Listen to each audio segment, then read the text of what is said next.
Feliz sábado para todos. ¿Cuántos dan gracias a Dios por este honor, este privilegio?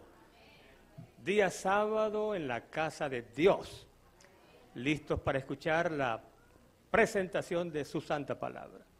Y comencemos con una pregunta que no creo que sea difícil que tú puedas responder. ¿Puedes pensar en la última vez que tuviste un día de esos? Y la expresión, ¿verdad? Un día de esos. Es decir, un día en los que todo lo que puede salir mal, sale mal. Puedes recordar, quizás fue ayer, esta misma semana, pero lo malo sería que ocurrieran a menudo. Sin embargo, de vez en cuando sucede. Y en esta historia, por cierto, no es una historia de mi creación, la cuenta un autor conocido, su nombre Max Lucado, en un libro de los muchos que él tiene titulado In the Grip of Grace. A ver, ¿quién traduce ahí? In the Grip. Grip of Grace. Algo así como bajo el dominio de la gracia. Y dice él que un personaje joven de nombre Charles Robertson, vamos a llamarle Robertson, salió en dirección a un banco, el Jefferson State Bank, con la intención de solicitar un préstamo bancario. Bueno, tenía toda la mejor intención. Llega al banco, llena la planilla, suministra todos los datos personales que piden en una ocasión tal, pero después que ha llenado el formato y sale del banco, va a mitad de camino rumbo al vehículo que un amigo le ha prestado, un amigo con quien él comparte el mismo apartamento y juntos pagan el alquiler. Cuando va en dirección al vehículo, lo sobrecoge como una extraña sensación. De repente él piensa que, bueno, ¿por qué tiene que esperar todo el tiempo que los oficiales del banco se tomen para decidir si le dan o no el préstamo? Y entonces él decide conseguir el dinero de una manera rápida. ¿Y cuál podría ser esa manera rápida? Bueno, va al apartamento, busca una pistola, un bolso y agarra un papelito donde escribe una nota que va a leer el cajero. Y en la nota ya se pueden imaginar qué dice, ¿verdad? Algo así como, ¿qué cosa? Entrégame el dinero o si no. Y así con pistola en mano, el bolso donde él va a llevar el dinero del robo y la nota, llega al banco. Muestra la nota a la cajera, era una muchacha. La muchacha casi que los ojos se le desorbitan, pero él tiene que obedecer porque hay una pistola en mano y es un joven que puede hacer cualquier cosa. Así que ella le da el dinero y él sale. Había logrado su objetivo. Y el objetivo era, ¿por qué tener que esperar tanto tiempo? Ahí estaba el dinero. Pero entonces, cuando va a mitad de camino rumbo al vehículo, se acuerda, bueno, tengo la pistola y tengo el bolso con el dinero, pero algo se le quedó en el banco. ¿Y qué fue lo que se le quedó en el banco? La nota escrita por su misma mano, donde estaba la evidencia, porque sabe que las huellas digitales pueden quedar en un papel. Así que él, que era un muchacho medio inteligente, se devuelve a buscar la nota. Y entonces cuando le dice a la muchacha, dame el papel, y ella lo muestra, él se lo arranca de la mano y se va, sale disparado del banco. Pero a mitad de camino, rumbo al carro, se da cuenta de que cuando él llegó al banco y pidió la nota, puso las llaves del carro sobre el mostrador. Y entonces se le quedaron las llaves y él dice, ¿y ahora cómo me voy? Y ya sabe, cuando escucha las sirenas de los patrulleros, que no tiene tiempo para regresar. Entonces, sorteando los obstáculos, llega hasta un restaurante de esos de comida rápida, busca el baño y en el baño se da cuenta que el techo es el techo de tipo raso. Y el techo tipo raso, uno puede quitar las láminas, así que quita una lámina ¿Y qué creen que coloca allí? La pistola y el dinero. Como puede, llega al apartamento y apenas entra al apartamento. Está el amigo allí. El amigo que no sabe qué es lo que ha pasado, lo primero que le dice es, necesito el carro.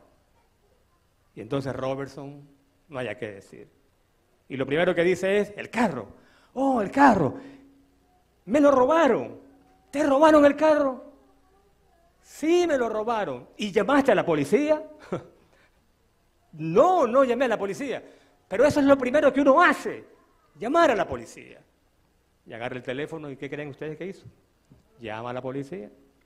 Bueno, y se pueden imaginar, lo que siguió es como 2 más 2 son 4.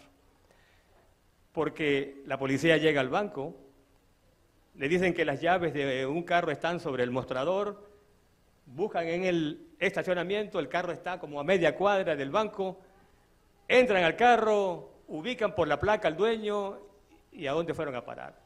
Bueno, llegaron al apartamento donde extrañamente, en lugar de seguir huyendo, dice Max Lucado, Charles Robertson estaba allí sentadito, esperando por la policía. ¿Qué lo impulsó a entregarse? Es decir, en lugar de seguir huyendo, ¿por qué decidió entregarse? Bueno, porque parece que llegó a la conclusión de que ese era uno de los días en los que todo lo que puede salir mal, sale mal. Y ahora, una pregunta sencilla. De todos los discípulos del Señor, ¿en cuál de ellos puedes pensar que tuvo uno de esos días en los que todo lo que puede salir mal, sale mal? De paso, he dicho varias veces esta frase. ¿Alguno ha escuchado hablar de la ley de Murphy? Ley de Murphy. Alguien dijo yes. Y la ley de Murphy dice que todo aquello que puede salir mal, ¿qué cosa? Cuando todo lo que pueda salir mal, sale mal. Bueno, el caso es que uno de los discípulos del Señor tuvo un día semejante. Y les doy una pista, no fue Judas. ¿Quién fue él? ¿Quién fue él? Alguien dijo, dígalo con seguridad, dígalo de nuevo. Pedro. Todo lo que puede salir mal, sale mal, pero muchas veces es porque las decisiones que tomamos todas son malas decisiones. A ver, vamos a repasar un poquito qué fue lo que ocurrió, al igual que en la vida de Robertson, que en cuestión de horas su mundo cambió. En cuestión de horas su mundo cambió. Salió a buscar un préstamo y regresó, bueno, con un futuro de una cárcel dibujada en su mente. El caso es que Pedro, en una oportunidad, el Señor dice estas palabras. Las encontramos en el Evangelio según San Marcos, el capítulo 14. Dice el Señor, esta noche todos se escandalizarán de mí, porque escrito está. A ver, ¿qué dijo el Señor? Escrito está, heriré al pastor y las ovejas se dispersarán. A ver, ¿cuál de ellos fue que dijo, Señor, todos ellos se pueden, estoy parafraseando ahora, todos ellos se podrán escandalizar de ti, pero yo no lo haré? A ver, ¿quién fue? Bueno, hablando en términos de béisbol, podríamos decir ese fue el primer strike. El primer strike. Strike one. En otras palabras, lleno de suficiencia propia, Pedro está diciendo, no, Señor, cualquiera de ellos puede hacerlo, pero yo, negarte, jamás lo haría. Entonces el Señor le dice, a ver, ¿quién recuerda? Pedro, esta noche, antes de que el gallo cante, ¿cuántas veces? No, 2. 2 veces tú me negarás. 3 veces. ¿Y qué dijo Pedro? Todavía podía bajar del pedestal de suficiencia propia y decir, Señor, ayúdame. Porque si tú estás diciendo que puedo caer, entonces ayúdame. Todavía podía hacerlo, y sin embargo, ¿qué hizo? Respondió, aunque tuviera que ir a la muerte. ¿Qué cosa? Aunque tuviera que morir por ti, no te negaré. Bueno, digamos que todavía estamos en el strike one. Pero entonces, ¿cuál fue el siguiente error? Para esto tenemos que ir, y ahí sí vamos a ir al Evangelio según San Lucas, porque nos vamos a quedar en San Lucas un momentito. Capítulo 22. Capítulo 22 de Lucas. Vamos a ver cuál fue el siguiente error. Recordemos que el mundo de Robertson en cuestión de horas colapsó. En poco tiempo, el mundo de Pedro colapsaría también. Pero es porque hubo un error tras otro, una mala decisión tras otra. ¿Y cuál fue la segunda mala decisión? Versículo 54. Dice el versículo 54 de Lucas 22. Entonces prendieron a Jesús y lo llevaron a la casa del sumo sacerdote. Y Pedro lo seguía de lejos. ¿Cuál fue el segundo error de Pedro? Seguir al Señor desde lejos. ¿Y qué es lo que quiere decir el escritor de este evangelio cuando dice de lejos? Bueno, porque sabemos que Juan, ¿se acuerdan de Juan el apóstol? A ver, ¿quién me dice cuál fue la diferencia entre uno y otro? Mientras que Pedro seguía al Señor de lejos, es decir, como no quiero comprometerme, no quiero que me reconozcan, ¿verdad que sí? Porque si lo sigue de lejos, ¿qué es lo que está tratando de evitar? Que lo identifiquen. Mientras que Pedro sigue al Señor desde lejos, Juan, si leemos esos últimos acontecimientos, Juan seguía al Señor de cerca y no ocultaba su identidad. Es decir, no tenía ningún temor de que lo reconocieran como uno de los discípulos de Jesús. Entonces, segundo strike. ¿Cuál es el segundo strike? Y cuando tú tienes dos strikes, hablando de béisbol, ¿qué puede ocurrir? Que te ponchen con el tercer strike. Y hubo un tercer strike. Vamos al siguiente versículo. En Lucas 22 dice así, oye bien, y encendieron un fuego en el patio y se sentaron todos alrededor. ¿Quiénes son esos todos? ¿Quiénes se sientan alrededor del fuego en el patio mientras Jesús está siendo objeto de juicio y de burlas y de insultos? Bueno, los que se sientan son los enemigos del Señor. De todos ellos, él, Pedro, era el único que amaba al Señor. Porque en el fondo de su corazón, ¿lo amaba o no lo amaba? Sí lo amaba. Pero entonces, miren lo que dice allí. No solamente está tratando de alejarse del Señor, no solamente está tratando de que no lo identifiquen como uno de los discípulos, sino que además se sienta con ellos. Ahora, ¿qué crees? ¿Qué clase de conversaciones crees tú que se escuchaban allí?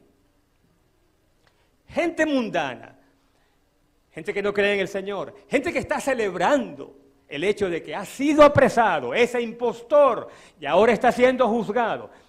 O sea, ¿qué esperaba Pedro encontrar en ese lugar mezclado con la multitud? Y entonces se sentó entre ellos y ese fue el tercer strike. De allí lo que vino fue algo que Pedro nunca creyó que podía hacer. ¿Y qué fue lo que hizo? ¿Qué fue lo que hizo? Negó al Señor. Pero si tú lees, quizás podemos buscarlo. Si lees en Marcos, el capítulo 14, el versículo 71, bueno, esto es como para casi que echarse a llorar. Después de haber negado al Señor por tercera vez, versículo 71 de Marcos 14 dice, y él se puso a maldecir y jurar. ¿Qué cosa? Maldecir y jurar. O sea, cada vez va más lejos. Cuando él se aleja del Señor para que no lo reconozcan, nunca por su mente pasa la idea de que en un momento, en cuestión de minutos probablemente, va a llegar al punto de maldecir y de jurar.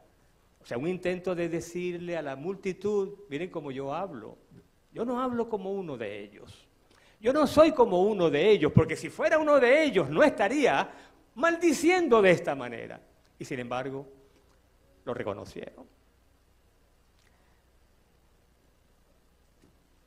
Si me pueden traer un micrófono, a mí no me gusta estar siempre parado en este mismo lugar. Sí.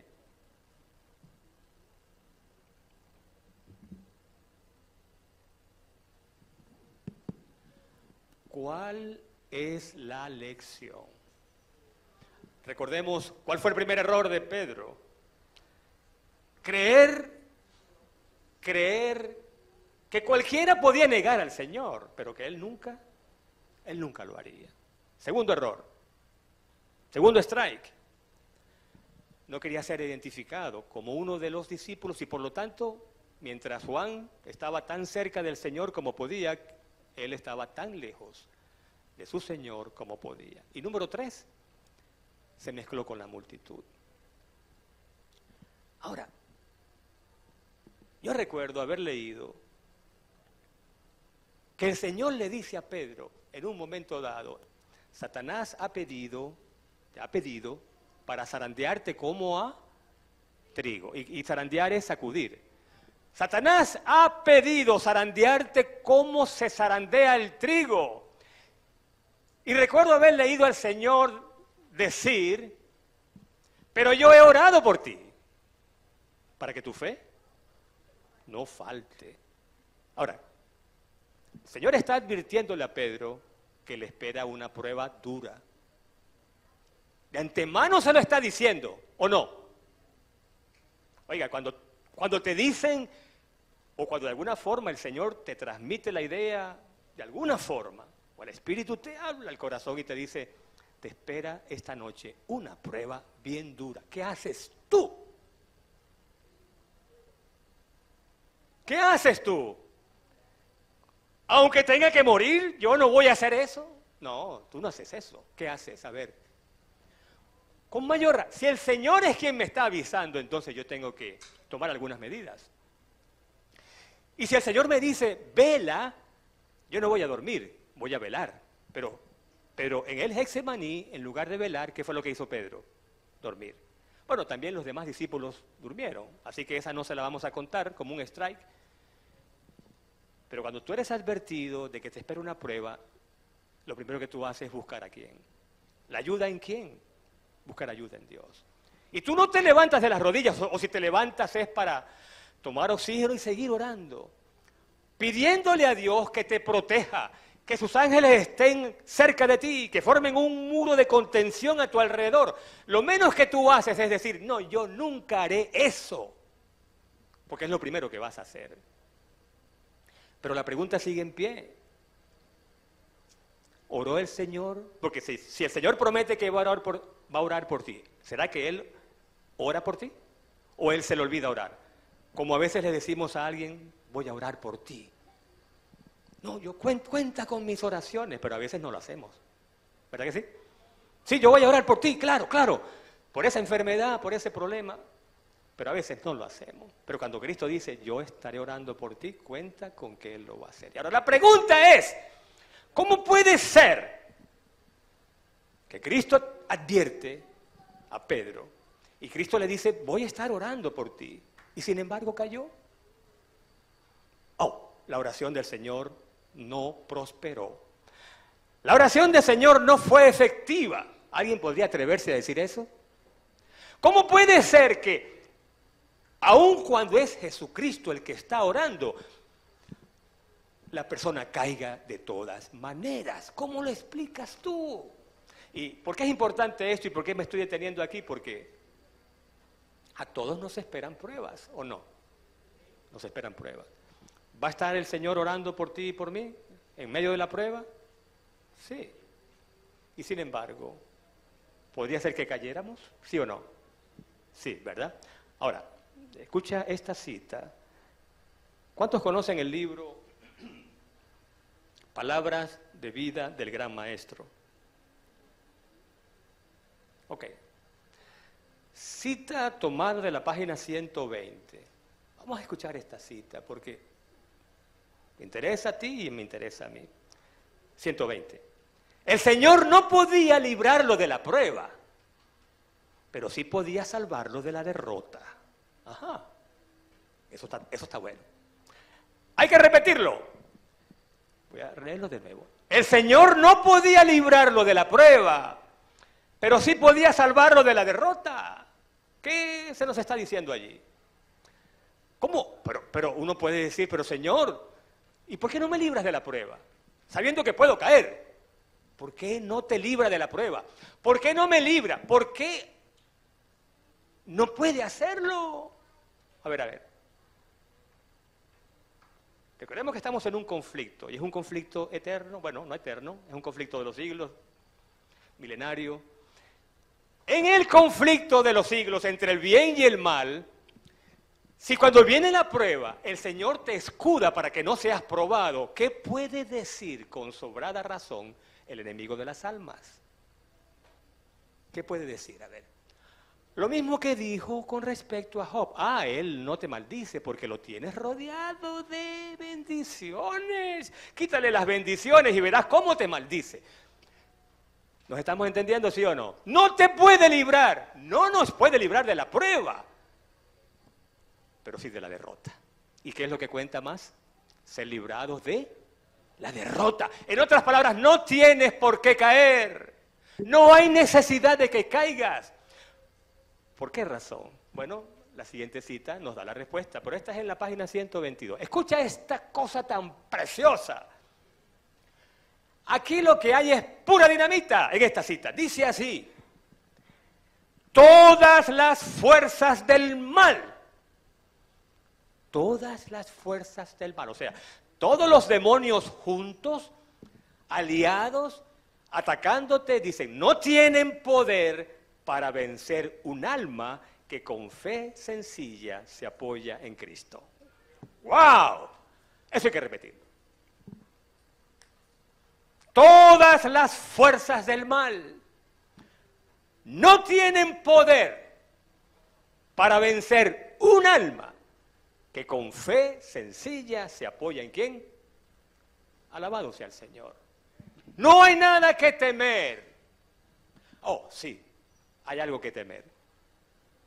El espíritu de suficiencia propia que dice, yo nunca podré hacer eso. Otros podrán, pero yo, negar al Señor. Por esa razón Pedro cayó. Pero había esperanza para él. ¿Por qué había esperanza para él? Porque la oración del Señor decía que sí, Satanás te ha pedido para ser zarandeado como a trigo, pero yo he orado por ti, que tu fe no falte, y a ver qué más dice la Escritura. He orado por ti para que tu fe no falte, y tú, vuelto, confirma a tus hermanos. Ajá. ¿Qué está diciendo el Señor allí? Lucas 22, 32... Y tú vuelto. ¿Qué significa eso? Tú vuelto. En otras palabras, Lucas 22, 32. He orado por ti que tu fe no falte. Y cuando regreses, ¿qué está diciéndole? Cuando regreses, vas a confirmar a tus hermanos. ¿Qué le está diciendo allí? En la misma ocasión en la que el Señor predice la caída, está prediciendo que habrá un arrepentimiento y un perdón. Cuando regreses, voy a colocar en tus manos a mis pequeños, a mis ovejitas, y tú tendrás el privilegio de confirmarlos. En otras palabras, tendrás el privilegio de apacentar a las ovejas. Le está diciendo, va a haber una caída, pero también va a haber, ¿qué cosa? Un perdón. Y ahora, ¿cómo sabemos que ese perdón ocurrió y en qué manera? Bueno, 3 cositas que el Señor hizo. Oiga bien, esta es la parte que más me gusta de este tema, porque nos muestra que Dios no tienes que torcer del brazo a Dios para que Él te perdone. Al contrario, Él está, ¿qué cosa? Anhelando. Él anhela perdonarte. Por lo tanto, cualquier cosita que tú hagas será una buena razón para que Él se apoye sobre ese paso que tú das, aunque sea un paso de bebé, para hacer lo que Él quiere, que es perdonarte. Y lo primero, fíjense ustedes lo que el Señor hace. ¿Se acuerdan la mañana de la resurrección cuando las mujeres van a la tumba y encuentran que allí no está quién? No está el Señor. Y entonces, ¿qué sucede? Hay un ángel. Y el ángel, esto lo podemos ver en Marcos capítulo 16, el versículo es el 33, si no me equivoco. Marcos 16, no, perdón. Marcos 16, vamos a buscarlo. Marcos 16, versículos 6 y 7. No os asustéis, dice el ángel. Buscáis a Jesús Nazareno, que fue crucificado, ha resucitado. No está aquí, mirad el lugar donde lo habían puesto. Y ahora, escucha bien. Id y decid a sus discípulos y a Pedro que él va delante de vosotros a Galilea. Allí lo veréis como os digo. Ok. ¿Quién está hablando aquí? El ángel. ¿Qué dice el ángel a las mujeres? Ha resucitado. Pero, miren, versículo 7. Vayan y digan a los discípulos y a Pedro. ¿Por qué dice Pedro? ¿Cuántos discípulos eran? En ese momento son 11 porque ya Judas, bueno, ya no es parte del equipo. Digan a los discípulos y a Pedro. ¿Por qué menciona a Pedro por nombre?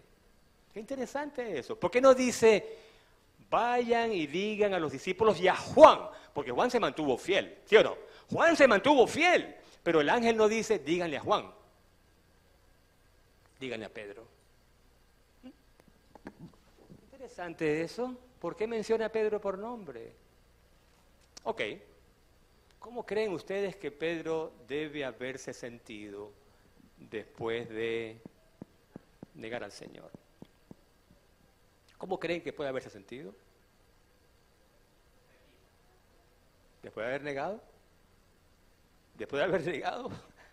No, porque podemos, de hecho, he debido hacerlo, en el mismo Lucas 22, por eso dije, vamos a quedarnos en Lucas 22, versículo 62, después de haber negado al Señor, dice, y Pedro salió fuera y lloró. ¿Cómo dice ahí tu Biblia? ¿Y qué es llorar amargamente? Es llorar con dolor. Pero es que, mire, primero, había hecho el ridículo. Había hecho el ridículo, para empezar. Aunque todos te negaren, yo jamás. Oiga, mejor se hubiera quedado callado. A veces es mejor quedarse callado. ¿Verdad que sí? Por allá alguien está diciendo, eso es lo que debía haber hecho yo ahorita. Oh, a veces es mejor no hablar. Porque él delante de todo el mundo, ellos podrán, yo nunca lo haría, pero fue él quien lo hizo.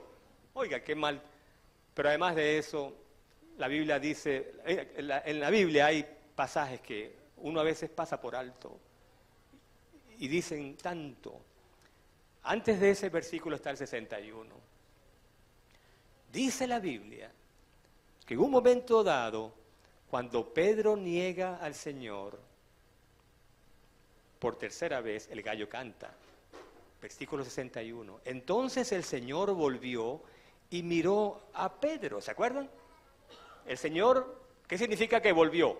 Bueno, estaba siendo juzgado. Allá está Pedro, no muy lejos, en medio de la turba, con el fuego, calentándose, maldiciendo. Y en un momento dado durante el juicio, Jesús hace esto. Y en ese momento justamente Pedro hace así. ¿Y qué pasó con las dos miradas? Bueno, no lo dice la Biblia, lo dice el deseo de todas las gentes, pero ¿qué te imaginas que vio Pedro en el rostro del Señor? ¡Wow! Vio compasión, vio amor, vio perdón. Y yo imagino, si hubiera estado en su lugar, que yo hubiera preferido un regaño del Señor. ¿Por qué? Porque habría dicho, me lo merezco, y merezco ese regaño, y merezco esa mirada con un rostro ceñudo, merezco eso, Señor. Más bien, castígame más, porque acabo de negarte en forma vil, te he traicionado, he maldecido delante de ti, como si no te conociera. De hecho, eso lo dijo. Pero cuando ve ese rostro compasivo, ¿cómo se habrá sentido él? Eso dolió más que cualquier regaño. Y entonces sale de allí, llora. El deseo de toda la gente dice que salió corriendo, corriendo, sin saber hacia dónde iba. Y que finalmente llegó al Getsemaní, donde antes, pocas horas antes, en lugar de velar, había dormido. La mirada le dijo a Pedro algo así como, tú podrás negarme todo lo que quieras. Lo que no puedes lograr es que yo te deje de amar. Puedes lograr eso. Decir que no me conoces, pero eso no me importa, porque no puedes lograr jamás que yo te deje de amar. Así que no sigas huyendo, te puedes entregar.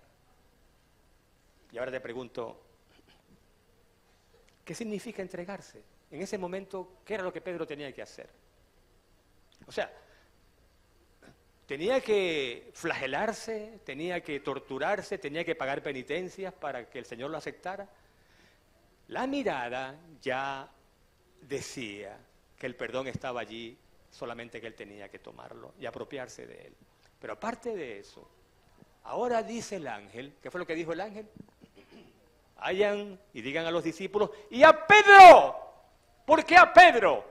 Porque imagino que allí, no sé si en el aposento alto, mientras los discípulos están en un lado, tratando, quizás orando para que no lleguen los guardias, a apresarlo, él debe haber estado en un rincón, avergonzado, quizás con la cabeza entre sus manos, deseando que la tierra se abriera para tragárselo, avergonzado por lo que había hecho. Pero ahora alguien llega, quizás las mujeres, y ¿qué era lo que debían decir las mujeres? ¿Cuál era el mensaje que debían dar?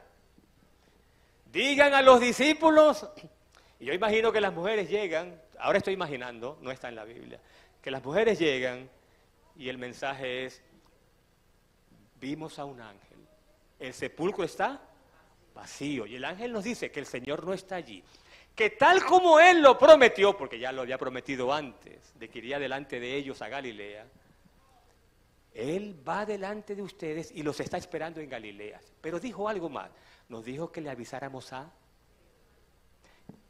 Quizás está con la mano así.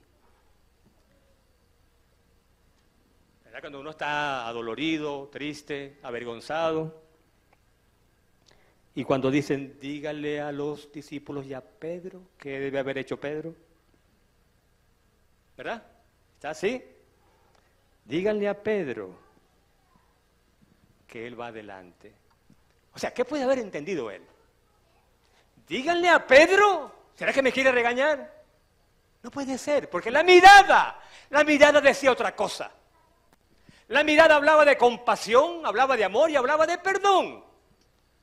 ¿Cómo puede ser? Tiene que haberse preguntado él, que después de lo que yo hice, todavía me llama por nombre. A ver, la mirada, estoy tratando de transmitir la idea de las cosas que hace Dios, para asegurarte, amigo mío y mi amiga, para asegurarnos de que si hemos hecho algo malo, no hay necesidad de seguir huyendo. Podemos entregarnos con toda confianza. Número 1, la mirada. Número 2, el mensaje del ángel. ¿Algo más hizo el Señor para asegurarle a Pedro de que había sido perdonado? ¿Qué más hizo? La mirada, la oración. Número 3, díganle a los discípulos y a Pedro. ¿Algo más? Bueno, más tarde, en algún momento se encontrarían, ya el Señor resucitado, en el lago de Tiberias. 3 veces el Señor preguntó a Pedro, ¿recuerdas? ¿Me amas? Y 3 veces la respuesta del Señor, cuando él dijo, sí Señor, sabes que te amo. ¿Cuál fue la respuesta del Señor? Apacienta a mis. ¿Qué está diciéndole Dios? El perdón es tan seguro y tan real que voy a colocar en tus manos, bajo tu cuidado, a mis ovejitas del rebaño. Mire, cuando alguien hace lo que Pedro hizo, y ese caso pasa por una junta de iglesia, difícilmente la junta de iglesia le va a decir a este hermano que ha caído en forma aplastante y aparatosa y vergonzosa, difícilmente le va a decir, te vamos a dejar ahora a cargo del grupito que están haciendo en tal lugar. ¿Verdad que no lo hace? No, porque ya cayó una vez. No. Lo ponen a prueba y tienen que demostrar y pueden pasar años. Y nunca olvidarán que ese hermano cayó de forma vergonzosa en una oportunidad. Pero él, el Señor, puso bajo su cuidado, el cuidado de Pedro, a las ovejitas del rebaño. Pero ahora te quiero decir una cosa más. Y con esto terminamos. Bueno, 2 cosas. Número 1, ¿será que Dios necesitaba hacer algo más para decirle a Pedro, Pedro, el perdón es completo para ti, estás perdonado, Pedro? tan perdonado como para que yo ponga en tus manos a mi grey, a mis ovejitas. Algo más podría ser. ¿Sí o no? Había hecho suficiente y sin embargo hizo algo más. Y esto que voy a mencionar ahora es quizás lo más increíble. Llega el día del Pentecostés. ¿Se acuerdan? El Espíritu Santo es derramado. Hechos capítulo 2. Si hubieses estado en la comisión para seleccionar el orador de ese día, el orador del día del Pentecostés, cuando según la Biblia se bautizaron miles, el Espíritu se derramó en forma poderosa. ¿Quién fue el predicador de ese día? No puede ser. ¿Quién? Pero ese es otro Pedro, ¿no? El mismo Pedro el mismo que negó al Señor en forma vergonzosa, ¿es el mismo Pedro o es otro Pedro? El mismo Pedro. ¿Cómo puede ser eso? ¿A quién se le puede ocurrir que aquel que niega a Jesús con maldiciones sea el mismo que en el día del Pentecostés, cuando se inaugura esa era tan poderosa en la que el Espíritu Santo preside en las cosas de esta tierra, de la iglesia? El escogido para orar fue nada menos que Pedro. La junta de esta iglesia escogería a alguien que ha caído ya manchado el nombre de la iglesia para que sea el orador de turno cuando se inaugura la nueva iglesia de Leesburg. Escogería la junta a esa persona que ha caído para ser el orador de turno cuando se inaugura la nueva iglesia. Está difícil, ¿verdad? Está difícil. Bien difícil. Pero el Espíritu Santo escogió a Pedro. Pero era un Pedro convertido. Un Pedro que había descubierto hasta dónde está dispuesto a llegar Dios cuando un hijo suyo ha caído y necesita ser perdonado. Así que mi amigo, mi amiga, no necesitas seguir huyendo. Puedes entregarte. De hecho, el Señor en este momento está diciéndote, y a mí también, vengan a mí todos los que están trabajados y cargados, que yo os haré descansar. La sangre de Cristo nos limpia de todo pecado y de toda maldad. ¿Alguien recuerda el texto bíblico que usamos como lectura de memoria para esta, bueno, no de memoria, la lectura bíblica para hoy? ¿Alguien lo recuerda? Romanos, ¿qué cosa? 8. Ahora entendemos cómo es que el apóstol Pablo pudo decir en una ocasión, ¿quién nos separará del amor de Cristo? Eso lo pudo haber dicho también el apóstol Pablo. No hay nada que nos pueda separar. Tribulación, angustia, persecución, hambre. Y añade allí cualquier otra cosa, guerras, hambruna, defectos de carácter, pecados que hemos cometido. Pon lo que tú quieras en esa lista tan larga y al final, con el apóstol Pablo puedes decir, estoy seguro, que ni la muerte, ni la vida, ni ángeles, ni demonios, ni lo presente, ni lo porvenir, ni lo alto, ni lo profundo, ni ninguna otra cosa, creada nos podrá separar del amor de Dios que es allá en Cristo Jesús, Señor nuestro. ¡Wow! ¡Wow! Bueno, ese es tu Dios y ese es mi Dios. Y mi hermano, mi hermana, cualquier cosa que haya ocurrido, escucha bien, la promesa es, nada ni nadie te puede separar del amor de Dios en Cristo. Eso es lo que el enemigo quiere que tú creas, porque después del pecado viene la culpa. ¿Y qué es lo que hace uno o piensa uno cuando uno ha pecado? No soy digno. ¡No soy digno! Pero en esta hora el Señor quiere que tú sepas que el que es digno, que es Cristo Jesús, Él sí es digno. En esta hora te dice, ven a mí todo aquel que está trabajado y cargado, que yo le daré descanso. ¿Cuántos en esta hora quieren decir, gracias Señor, porque a pesar de mi conducta, de mis rebeldías, mis rebeliones, aún me aceptas como un hijo amado, como una hija amada. Que Dios nos bendiga.